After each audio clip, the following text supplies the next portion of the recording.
तो आज अपन स्टार्ट करेंगे केमिस्ट्री का क्लास 10th का सेकंड चैप्टर, जिसका नाम है एसिड्स बेसिस एंड सॉल्ट्स। ठीक है, हिंदी में अगर आप हिंदी वाले बच्चे देख रहे हैं तो उसके लिए क्या है, अध्याय नंबर 2, अम्ल, क्षार और लवण। एसिड को अम्ल कहते हैं, बेस को क्षार। अब ये देखो शुरू से याद कर लो, हिंदी वाले जो बच्चे हैं वो याद कर लें।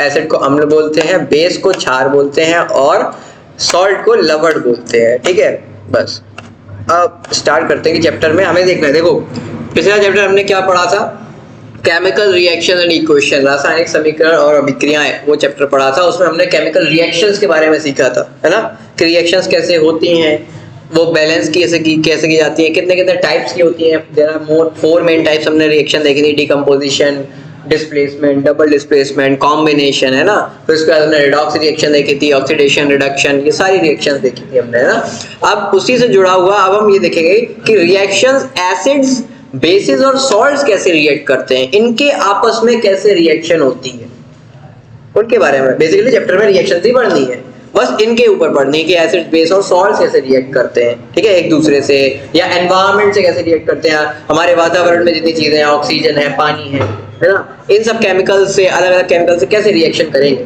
ये इस पेपर में पढ़ेंगे। थोड़ा सा पढ़ लेते हैं। देखो लिखा हुआ है, वही बात बोली, you have learned in your previous section classes that the sour and bitter taste of food are due to acids and bases respectively present in them। देखो हमने पहले भी, अगर आपने 8th में पढ़ा होगा, 8th में था ये, कि जो हमारे खाने में खट्टा और कड़वापन होता है, खट्टा और कड़वा, sour और bitter, वो किसकी वजह से होता है, हमारे खाने में एसिड और बेस की वजह से, अम्ल और क्षार की वजह से। खट्टा, जो अम्ल होते हैं, जो एसिड्स होते हैं, वो कैसे होते हैं, खट्टे होते हैं, टेस्ट में खट्टे होते हैं। ठीक है, और बेसिस टेस्ट में कैसे होते हैं, कड़वे होते हैं। ठीक है, if someone in the family suffering from a problem of acidity, मान लो फैमिली में किसी को एसिडिटी हो गई, ठीक है, बदबू छोड़ रहा है आदमी दिन भर, है ना, तो प्रॉब्लम हो रही है। आफ्टर ओवर ईटिंग, ज्यादा खा लेने के बाद, Which of the following would you suggest as a remedy? तो आप एक रेमेडी की तरह, आप दवा की तरह उसे क्या देंगे, लेमन जूस देंगे, विनेगर देंगे, बेकिंग सोडा देंगे? आगे इसका आंसर मिलेगा। अब आप जो भी सोचे, लेमन जूस सोचे या विनेगर सोचे या बेकिंग सोडा सोचे, जो भी सोचे, उसका आंसर अभी आपको हम नहीं देंगे, आगे अपने आप मिल जाएगा। ठीक है, अब आप अपने हिसाब से जो भी सोच लो। लिखा है, which property do you think while choosing the remedy, कौन सी प्रॉपर्टी आप सोचोगे उस रेमेडी को, उस दवा को चूज करते हुए। Surely you must have used your knowledge, अगर आपने नॉलेज यूज करो about the ability of acids and bases to nullify each other's effect. हमें क्या करना है, देखो वो जो बंदा है हमारे घर में, जो भी है, हमारे चाचा ताऊ जिनको एसिडिटी हो गई है, पापा भी हो सकते हैं, कोई जरूरत नहीं है, ठीक है, तो उनको अगर एसिडिटी हुई है, एसिडिटी का मतलब क्या है, देखो नाम में ही है, अम्लता कहते हैं इसको, एसिडिटी। एसिडिटी का मतलब क्या बढ़ जाता है पेट में, एसिड बढ़ गया। अगर एसिड बढ़ गया तो हमें उनको क्या देना पड़ेगा, बेस देना पड़ेगा। भाई प्लस और माइनस अट्रैक्ट करते हैं एक दूसरे को, है ना, तो एसिड को खत्म करने के लिए क्या डालना पड़ेगा, बेस। ये तो है नहीं ज्यादा एसिड डाल दो, वैसे ही एसिड डालना और डाल दिया और एसिड फट गया पेट, है ना, उल्टी और हो गई, लो नहीं ना, तुम्हें ऐसी चीज डालनी है जिसको खत्म करे। एसिड को कौन खत्म करेगा, बेस, है ना, उसका उल्टा, है ना, बेस उसका उल्टा है, तो आप वही चीज डालेंगे। Recall how we tested sour and bitter substance without tasting them, you already know। अब हम कैसे पता करें कि अगर हमें टेस्ट नहीं करना किसी चीज को, है ना, हमें टेस्ट नहीं करना और हमें पता करना है कौन सा एसिड है कौन सा बेस है, तो हम कैसे करेंगे। You already know that acids are sour in taste, आप जानते हैं कि जो एसिड्स होते हैं वो खट्टे होते हैं टेस्ट में, अम्ल जो होते हैं वो खट्टे होते हैं। ठीक है, change the colour of blue litmus to red. अब हमें क्या पढ़ना पड़ेगा, हमें पता होना चाहिए इंडिकेटर्स। इंडिकेटर्स क्या होते हैं, जानते हो, सूचक, हिंदी में कहते हैं सूचक। ऐसे सब्सटेंसेस, ऐसी चीजें जो हमें ये बताती हैं अपना कलर चेंज करके कि कौन सा एसिड है और कौन सी चीज बेस है, उन्हें हम इंडिकेटर बोलते हैं। और सबसे पहला इंडिकेटर जो हमें मिलता है यहाँ, वो है लिटमस। लिटमस एक इंडिकेटर है, एक सूचक है, जो हमें बताता है अपना कलर चेंज करके कि कौन सी चीज एसिड है और कौन सी चीज बेस है, कौन सी चीज अम्ल है, कौन सी चीज क्षार है। ठीक है, तो अगर कोई एसिड हम लिटमस पे डालेंगे, लिटमस पेपर हम कल आपको दिखा देंगे लाके, लिटमस पेपर जो भी है ब्लू लिटमस रेड लिटमस दोनों लाके दिखा देंगे, करके भी दिखा देंगे, एसिड डाल के दिखा देंगे। ठीक है, तो जो एसिड है वो लिटमस के कलर को किसका क्या कर देता है, ब्लू लिटमस से रेड कर देता है। हमारे पास दो कलर के लिटमस पेपर्स होते हैं, एक ब्लू लिटमस होता है, एक रेड लिटमस होता है। ब्लू लिटमस पे अगर तुम एसिड डालोगे तो वो उसे किस में कन्वर्ट कर देगा, रेड में कर देगा। जैसे ही ब्लू लिटमस पे, नीले लिटमस सूचक पे तुम अम्ल डालोगे वो उसे लाल कर देगा, रेड कर देगा। ठीक है, वेयर एज बेसिस अगर आप क्षार देखेंगे जो कि बिटर होते हैं, कड़वे होते हैं, change the colour of red litmus to blue, वो रेड को ब्लू यानी लाल को नीला कर देंगे। कौन, बेस। एसिड नीले लिटमस को लाल कर देंगे और बेसिस लाल लिटमस को नीला कर देंगे। ठीक है, इतनी बात समझ में आई। लिटमस क्या है, लिटमस क्या है, इंडिकेटर है। Litmus is an indicator. ठीक है, पेड़ से बनता है, पेड़ से निकलता है, उसका पेपर बना दिया जाता है। ठीक है, अब देखो लिखा है लिटमस के बारे में भी लिखा है, लिटमस एक नेचुरल इंडिकेटर है। लिख लो, लिटमस के आगे लिख लो नेचुरल यानी प्राकृतिक सूचक है, प्राकृतिक सूचक, नेचुरल इंडिकेटर। ठीक है, नेचुरल इंडिकेटर, ये सब हमें नेचर से मिले हैं, पेड़ से मिलता है। ठीक है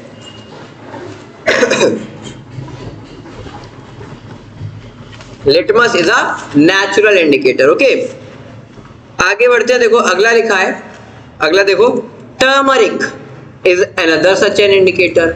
टर्मरिक क्या होती है, हल्दी। हल्दी भी एक नेचुरल इंडिकेटर है। तुम हल्दी से भी पता ले आना, कल हल्दी ले आना, पता करके दिखा देंगे। ठीक है, हल्दी से भी तुम पता करके देख सकते हो कि कौन सी चीज एसिड है और कौन सी बेस है। ठीक है, वो भी कलर चेंज करती है, किस तरीके से करती है आगे बताएंगे। ठीक है, देखो लिखा भी है, इसमें ही लिखा हुआ है, हैव यू नोटिस, क्या आपने कभी नोटिस किया है, कभी देखा है, दैट अ स्टेन ऑफ करी ऑन अ व्हाइट क्लोथ, एक सफेद कपड़े पे कड़ी जिसमें हल्दी थी, ठीक है, हल्दी से कड़ी बनी थी, वो अगर पड़ जाए, उसका स्टेन पड़ जाए, ठीक है, उसका दाग पड़ जाए सफेद कपड़े पे, है ना, becomes reddish brown when soap, जब उस पे साबुन लगाया जाता है तो वो रेडिश ब्राउन कलर का हो जाता है। नहीं मानते हो, करके देख लेना। ठीक है, अगर हल्दी वगैरह गिर जाए कपड़े पे, सफेद कपड़े पे, साबुन लगाना, एक तो ये ब्राउन हो जाएगा, रेडिश ब्राउन कलर का हो जाएगा। ठीक है, जब साबुन से उसे धोगे, which is basic in nature. आप देखो लिखा है साबुन क्या होता है, साबुन बेस होता है। टेस्ट तो किया होगा, टेस्ट तो सबने किया है साबुन, है ना, नहाते टाइम मुंह में तो गया ही होएगा, है ना, कड़वा कड़वा लगता है, तो कड़वा यानी बेस, है ना।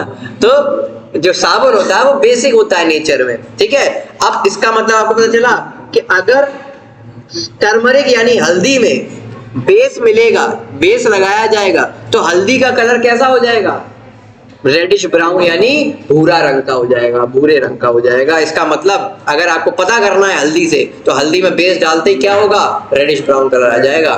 ठीक है, is scrubbed on it, it turns yellow again when clothes is washed। अब अगर कपड़े को फिर से धोगे पानी से तो फिर से वो येलो हो जाता है, with plenty of water, पानी से। ठीक है, you can also use synthetic indicators such as, अब हमारे पास ये तो दो हमारे अभी और भी होते हैं। ठीक है, ये हमारे नेचुरल इंडिकेटर है यानी प्राकृतिक सूचक है जो हमें नेचर से मिले हैं। हल्दी नेचर से मिलती है, जो लिटमस है वो भी नेचर पेड़ से मिलता है, और भी है, जैसे बाजार में एक आती है सब्जी आती है रेड कैबेज, कैबेज, कैबेज पता है, पत्ता गोभी, ठीक है, लाल रंग की होती है वो, रेड कैबेज उसको कहते हैं। ठीक है, हल्का हल्का लाल या पर्पल टाइप की होती है, उसके जूस से ही बदल जाता है।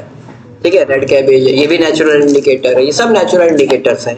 ठीक है, प्याज है, अनियन, अनियन एक ऑल्फैक्टरी इंडिकेटर है, स्मेल से पता लगा देती है, सूंघ के बदल जाता है, ऐसे डालोगे अलग अलग वो उसकी स्मेल आएगी। ये सब नेचुरल इंडिकेटर्स है। अब कुछ होते हैं सिंथेटिक इंडिकेटर्स, सिंथेटिक मतलब मैनमेड है, बनाए गए। ठीक है, बनाए गए सूचक। ठीक है, लिखा हुआ है सिंथेटिक इंडिकेटर सच एज, सबसे पहला कौन सा है, मिथाइल ऑरेंज, हिंदी में मैथिल ऑरेंज कहते हैं, इंग्लिश में मिथाइल ऑरेंज। ठीक है, मिथाइल ऑरेंज। ठीक है, और फिनोल्फ्थलीन, फिनोल्फ्थलीन, फिनोल्फ्थलीन। ठीक है, दो हमारे पास सिंथेटिक इंडिकेटर्स हैं जो अपना कलर ये भी कल लेके आ जाएंगे। कहते तो हम सब लेके आ जाएंगे, लाते भी तो नहीं। कितनी खराब हम देख रहे हो।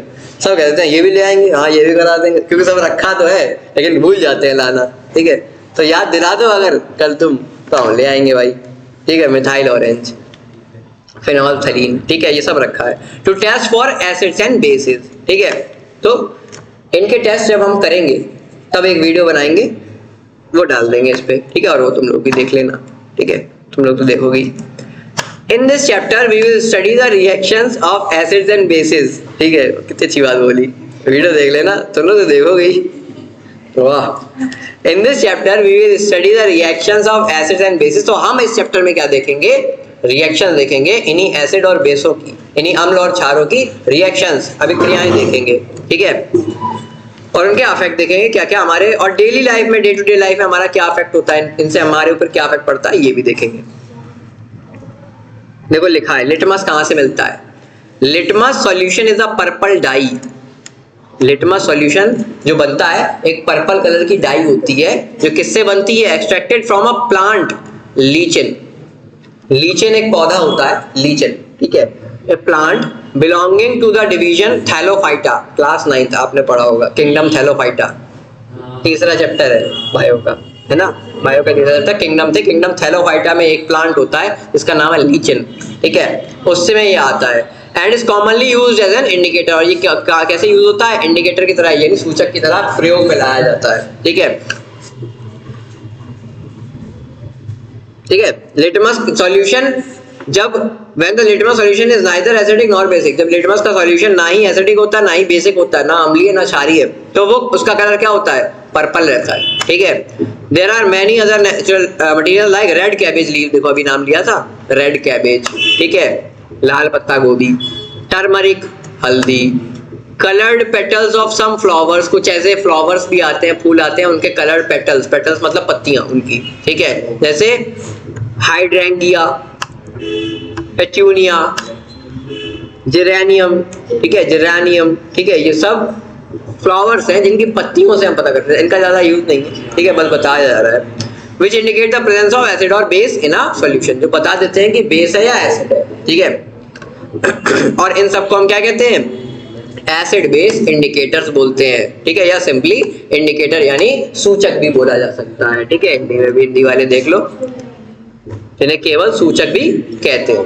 ठीक है, लाल पत्ता गोभी, हल्दी, हाइड्रेंजिया, पेटूनिया, जर्मेनिया, ठीक है, जेरानियम जैसे कई फूलों की रंगीन पंखुड़ियां किसी विलयन में अम्ल और क्षार की उपस्थिति को सूचित करते हैं। ठीक है, अब अपने मेन हिस्से पे बढ़ते हैं, understanding the chemical properties of acid and base. अब ये समझेंगे कि इनकी रासायनिक गुणधर्म क्या होते हैं, इनके अम्ल और क्षार के, यानी एसिड और बेस के, केमिकली ये कैसे होते हैं। ठीक है, इनकी प्रॉपर्टीज क्या है, किस तरीके से बिहेव करते हैं। ठीक है, एक एक्टिविटी भी दी हुई है। ठीक है, एक्टिविटी क्या है? Collect the following solution from the science laboratory. अपने साइंस लैब में जाके, बेसिकली तुम्हारी साइंस लैब हम ही है। ठीक है, तो हमारे पास आगे कुछ सॉल्यूशंस इकट्ठे कर लो। Hydrochloric acid HCl, sulphuric acid H2SO4, ठीक है, नाइट्रिक एसिड, नाइट्रिक अम्ल HNO3, ठीक है, और acetic acid CH3COOH, sodium hydroxide NaOH, calcium hydroxide, potassium hydroxide, magnesium hydroxide, ammonium hydroxide. ठीक है, इतने तो लैब में भी नहीं होंगे, इसमें 2-3 है, 2-3 तो है, बाकी बना देंगे हम। ठीक है, और क्या करो, put a drop of each of the above solution on a watch glass. हर एक का एक एक ड्रॉप एक वॉच ग्लास पे, वॉच ग्लास क्या होता है? कांच का एक ग्लास होता है। ठीक है, कांच की कटोरी। ठीक है, उस पर एक एक ड्रॉप सबका डालो। ठीक है, 1 by 1 and test with a drop of the indicator shown in the table 2.1। और टेबल यहाँ पर दी हुई है, टेबल 2.1, इन सब के इंडिकेटर्स उस पे डालते जाओ और चेक करते जाओ कि कैसा कैसा कलर आ रहा है। तो ये एक्टिविटी है। ठीक है, वो अपन करके देख लेंगे बाद में। ठीक है,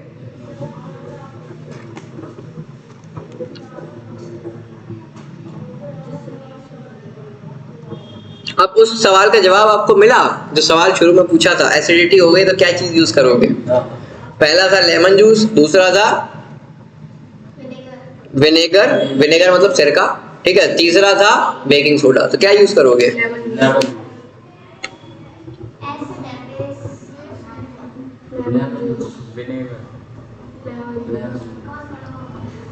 भैया I will use baking soda, हमें तो अपनी जान बचानी है। तो अपना लेमन डाल के और उसमें, भैया लेमन खट्टा नहीं होता है, तो जो खट्टा है उसमें एसिड है, तुम एसिडिटी में और एसिड डाल रहे हो। बेकिंग सोडा, सोडा जो है वो बेस होता है। नहीं, कौन ले रहा है भैया? एसिडिटी में लेमन, एसिडिटी में लेमन जूस कौन पी रहा है? वो बनाया गया है, वो बनाया गया है, ठीक है। वो क्या फैक्ट्री से आ रहा, उसमें सोडा है उसमें, ठीक है, सोडा है उसमें, वो बनाया गया है। यहाँ पर इनो नहीं दिया गया, उसमें भी सोडा होता है, ठीक है। बेकिंग सोडा यूज करेंगे अपन।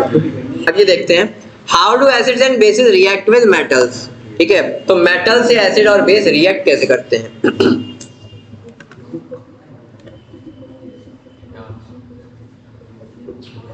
उसके लिए सबसे पहले एक एक्टिविटी दी हुई है, ठीक है। सबसे पहला question, this activity needs a teacher, से खुद मत करने लग जाना, टीचर के साथ करना है, ठीक है, टीचर के साथ ही करना है। Set the apparatus shown in figure 2.1, और apparatus जो है 2.1 फिगर में दिखाया गया है, इस तरीके से सेट कर लो। क्या क्या सेट कर दिया? देखो एक स्टैंड लगा लिया है, ठीक है, अपन देख लेते हैं। स्टैंड लगाया है, स्टैंड पे क्या लगा दिया है? एक टेस्ट ट्यूब लगा दी गई है, टेस्ट ट्यूब प्लेस कर दी है, ठीक है। इसके अंदर क्या डाल दिया है? एक तो डाला है dilute sulphuric acid H2SO4 sulphuric अम्ल, दूसरा डाला है जिंक के ग्रैन्यूल, जिंक के टुकड़े, दो चीजें डाल दी, ठीक है। और यहां से एक रबर का कॉर्क लगा के उसमें से एक पाइपलाइन कनेक्ट कर दी है, और जो कि नीचे जा रही है किसमें? सोप सॉल्यूशन में, ठीक है, सोप सॉल्यूशन में। सोप का पूरा एक सॉल्यूशन बना के यहाँ पे सोप का गोल, ठीक है, गोला गुब्बारे वो फुलाने वाला, वही डाल दिया है। और उसमें ये पाइपलाइन ऐसे करके छोड़ दी है। पाइप भी ऐसा टेढ़ा वाला होना चाहिए, ऐसे वाला एकदम लहर सा हुआ पाइप होना चाहिए, ठीक है। फिर क्या किया? देखो, इसको किया heat up. Take 5 ml of dilute HCl test tube and add a few pieces of zinc granules. What do you observe on the surface of zinc granules? Pass the gas being evolved through the soap solution. Why are bubbles formed in the soap solution? Take a burning candle near a gas. ठीक है, ये सब बता देते हैं। यहाँ पर जैसे ही जिंक को डाला सल्फ्यूरिक एसिड के साथ, तो क्या होगी रिएक्शन? पिछले चैप्टर में भी हमने एक रिएक्शन दिखाई थी। कॉपर को कॉपर सल्फेट में क्या डाल दिया था? कॉपर सल्फेट में क्या डाला था? आयरन डाला था। क्या बन गया था? आयरन सल्फेट बन गया था, कॉपर अलग हो गया था। यहाँ पर भी वैसे ही होगा। डाइल्यूट H2SO4 है, H2SO4 सल्फ्यूरिक एसिड H2SO4, उसके साथ क्या मिला दिया? Zn H2 को हटा देगा, खुद लग जाएगा, क्या बन जाएगा? ZnSO4 बन जाएगा। और कौन सी गैस निकलेगी? H2 को हटा दिया ना, तो हाइड्रोजन गैस निकलेगी। देखो दिख रहा है, ये बबल्स दिख रहे हैं, ये हाइड्रोजन गैस के बबल्स है। अब ऊपर क्या लगा दिए? ट्यूब लगा दिए। हाइड्रोजन गैस कहाँ जाएगी? ट्यूब में जाएगी। ट्यूब से कहाँ जाएगी? नीचे जाएगी सोप सॉल्यूशन में। सोप सॉल्यूशन में जाएगी, क्या बनेंगे? बबल्स बनेंगे। और उसको पता करने के लिए कि क्या ये हाइड्रोजन गैस है या नहीं, तो हाइड्रोजन गैस कैसी होती है? फ्लेमेबल होती है, यानी ज्वलनशील होती है, इसमें आग लग जाती है तुरंत ही। तो यहाँ पर ऊपर क्या लगा लिया? मोमबत्ती। जैसे ही हम मोमबत्ती लगाते हैं, उसमें से आवाज आती है फूटने की, गुब्बारे फूटने की, पॉप पॉप करके आवाज आती है। इसका मतलब वो हाइड्रोजन गैस के बुलबुले। तो एक रिएक्शन हो गई, किसके साथ? मेटल के साथ। किसकी? एसिड की। सल्फ्यूरिक एसिड क्या है? एसिड है ना, अम्ल है ना, सल्फ्यूरिक अम्ल H2SO4, उसके साथ किसकी रिएक्शन करा ली? जिंक की। जिंक मेटल है, तो क्या बना?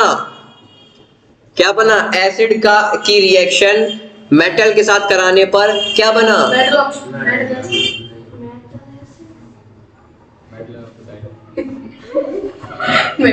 यार गैस कौन सी निकली? हाइड्रोजन गैस निकली, ठीक है। और उस मेटल का जो भी आप जिसके साथ भी रिएक्शन करा रहे हो, डिस्प्लेस कर देगा मेटल, ठीक है, हाइड्रोजन को, H2 को।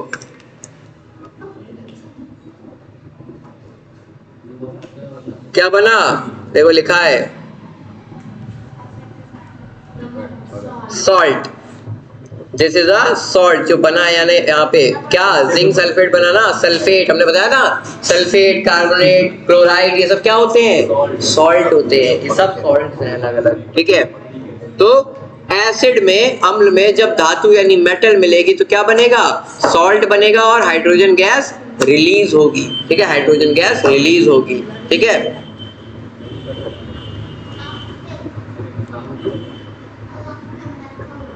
अब अगली एक और एक्टिविटी करिए, ठीक है। अगली एक्टिविटी क्या है देखो,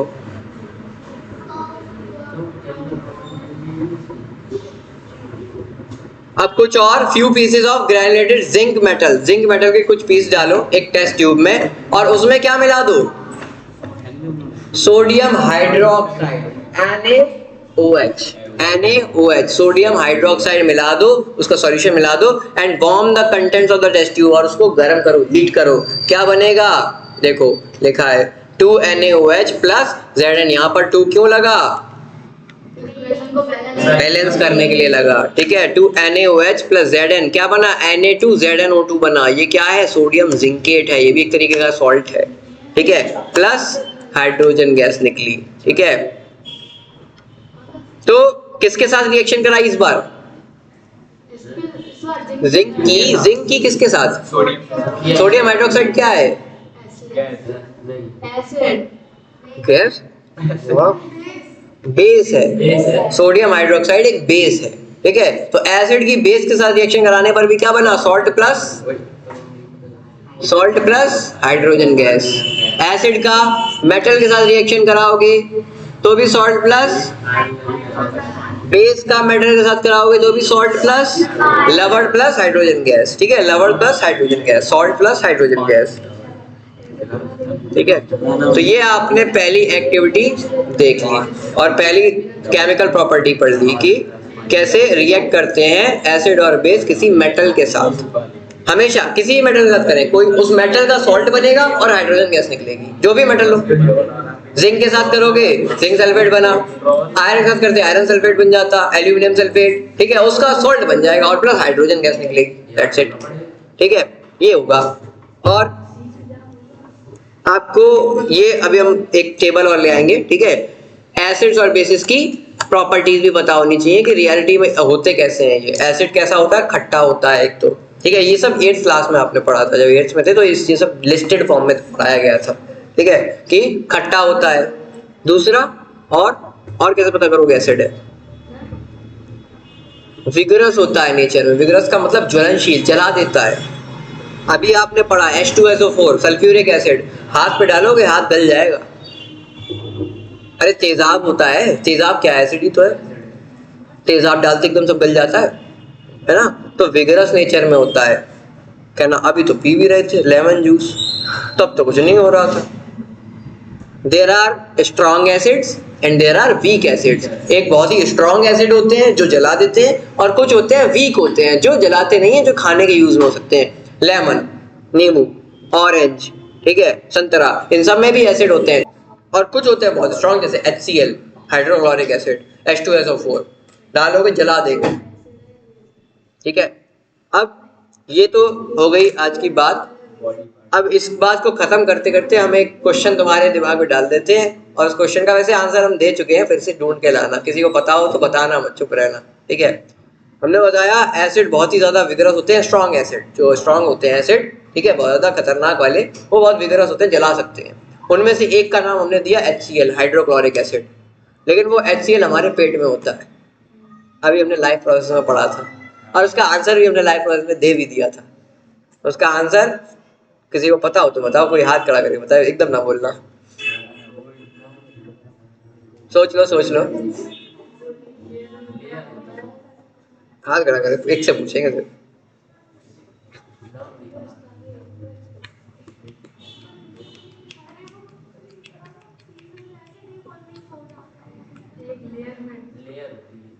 क्या होती है, पेट में, स्टमक में एक इंटरनली एक लेयर होती है, जिस लेयर को क्या कहते हैं, म्यूकस, म्यूकोसा बोलते हैं। म्यूकस की लेयर होती है जो बाकी ऑर्गन्स को HCl से बचा कर रखती है। बस जो खाना जाता है वो गल जाता है जाके।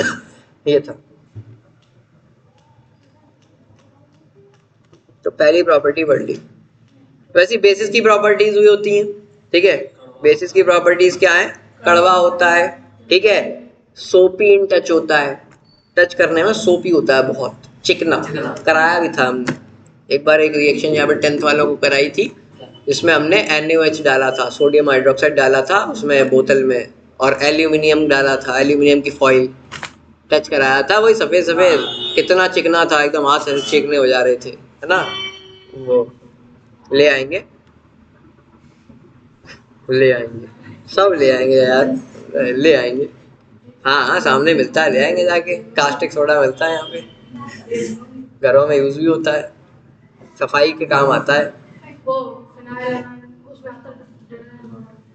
डिटर्जेंट में? कपड़े जलाने हैं क्या? डिटर्जेंट में नहीं।